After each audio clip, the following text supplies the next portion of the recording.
A couple of days ago I was commenting on the relationship between climate change and AIDS. I was attempting to explain that climate change leads to global warming, leads to greater drought, leads to a decline in agricultural productivity, leads to less food, leads to greater hunger, and the bodies of the people living with AIDS can't cope with the drugs. And now we have further evidence emerging that this pattern will be felt most ferociously by Africa.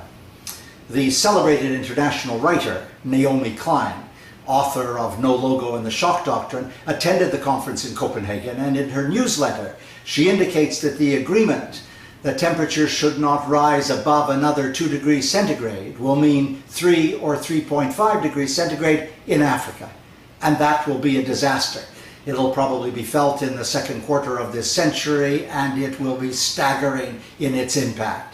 The Justice Africa Climate Coalition, which organizes the groups across the continent, indicates that that kind of temperature rise will mean another 55 million people going hungry and between 350 million and 600 million people searching for water. And you don't have to be a Nobel scientist to know the consequences for human health, and certainly the consequences for those living with HIV and AIDS.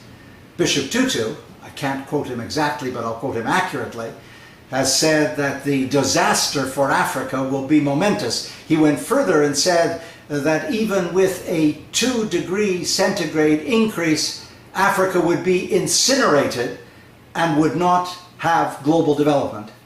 Those are tough, tough words. It's a great pity that Copenhagen didn't result in a binding climate agreement. Africa will pay the price. And as always, people living with AIDS will pay the greatest price. I'm Stephen Lewis.